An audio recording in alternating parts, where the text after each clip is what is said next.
کسی شخص کے بارے میں آپ کو اندازہ کرنا ہو تو دیکھ لیجئے اس کی طلب دنیا کا کیا حال ہے اور طلب عقبہ کا کیا ہے۔ سورہ قیامہ میں اللہ تعالیٰ ایک شکوے کے انداز میں نوع انسانی سے کہہ رہے ہیں، نہیں، تمہارا اصل مرض یہ ہے کہ تم دنیا عاجلہ کو پسند کرتے ہو، اس سے محبت کرتے ہو۔ یہی بات سورۃ الاعلی میں فرمائی گئی، اصل مرض تمہارا یہ ہے کہ تم دنیا کی زندگی کو ترجیح دیتے ہو، ترجیح، حالانکہ آخرت بہت بہتر بھی ہے اور باقی رہنے والی ہے۔ دنیا فانی ہے، چند روزہ ہے، اللہ کا ایک دن تو 1000 برس کا ہے۔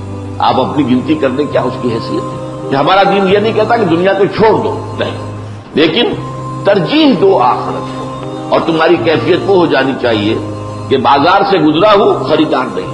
اسی طرح جو بات ہے بڑے ہی کانٹے کے انداز میں کہی گئی ہے سورہ کہف کے آغاز میں، یہ جو کچھ زمین پر ہے ہم نے اس سے زمین کا بناؤ سنہار بنا دیا ہے تاکہ ہم آزمائیں کہ کون ہے ان میں سے بہتر اعمال کرنے والے۔ یہ امتحان ہے۔ اس دنیا کی زیبائشیں، آرائشیں، آیا آپ ان کے طالب بن گئے؟ دن رات کی محنت و مشقت اسی کے لیے ہے، یا یہ ہے کہ آپ در حقیقت آخرت کے طالب ہیں؟ اور یہ آج کی دنیا میں اپنی انتہا کو پہنچ گیا۔ دنیا اتنی حسین کبھی نہیں تھی جتنی آج ہے، اور ظاہر بات ہے آدمی کھنچتا ہے پھر اس کی طرف، تو اس لیے فرمایا بس یہی امتحان ہے۔ اب اس کے ضمن میں ایک حدیث، یہ حضرت ابو العباس سہل بن سعد الساعدی رضی اللہ تعالیٰ عنہ سے بروی ہے۔ وہ فرماتے ہیں ایک شخص حضور صلی اللہ علیہ وسلم کی خدمت میں حاضر ہوا اور اس نے کہا، اے اللہ کے رسول صلی اللہ علیہ وسلم، میری رہنمائی فرمائیے کسی ایسے عمل کی طرف کہ جب میں اس پر عمل کر لوں تو اللہ مجھ سے محبت کرنے لگے اور لوگ بھی مجھ سے محبت کرنے لگے۔ اب جواب کیا ہے؟ فقال، دنیا میں زہد اختیار کرو، اللہ تم سے محبت کرے گا۔ یعنی دنیا کی آسائشوں، آرائشوں، عیاشیوں، لذتوں، ان سے بچو، کم سے کم ضرورتیں پوری ہو رہی ہیں، بس اس سے زیادہ کی حوث نہ ہو سکتا ہے کہ اگر زیادہ دے دیتا تو میرے اندر اخلاقی طور پر زوال آ جاتا، میں عیاشیوں بدماشیوں میں مبتلا ہو جاتا، تو میرے لیے تو یہ کم جو ہے یہی در حقیقت بہت غنیمت ہے، اسی میں عافیت ہے۔ تو دنیا میں ذوق اختیار کرو گے اگر تو اللہ تعالیٰ تم سے محبت کرے گا۔ اب اس کے ضمن میں دو اور حدیثیں آپ کو سناتا ہوں، بہت ہی عمدہ۔ حضور فرماتے ہیں، ایک صحابی جو اس کے راوی ہیں وہ کہتے ہیں کہ حضور نے مجھے میرے کندھے سے پکڑا اور فرمایا، دیکھو دنیا میں ایسے رہو گویا تم اجنبی ہو۔ دنیا کے اندر دنیا کے معیارات کے اعتبار سے نامور ہو جانا، مشہور ہو جانا، صاحب اقتدار ہو جانا، صاحب ثروت ہو جانا، یہ نہ ہو۔ دنیا میں رہو جیسے کہ اجنبی، گویا کہ یہ تمہارا وطن نہیں ہے، تمہارا وطن تو آخرت ہے، تمہارا گھر تو آخرت ہے، یہ تو عارضی ٹھکانہ ہے، عارضی طور پر تمہیں یہاں امتحان کے لیے بھیجا گیا۔ اللہ نے یہ موت اور زندگی کا سلسلہ اسی لیے بنایا ہے تاکہ تمہیں آزمائے کہ کون ہے تم میں سے بہترین عمل کرنے والے۔ یہ آزمائش ہے، کبھی اللہ دے کر آزماتا ہے کہ صبر کرتا ہے کہ نہیں، اور شکر کرتا ہے یا نہیں، اور کبھی چھین کر آزماتا ہے کہ صبر کرتا ہے یا نہیں۔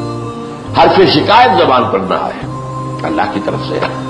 ایک دوسری حدیث بھی سن لیجیے، یہ بڑی پیاری ہے۔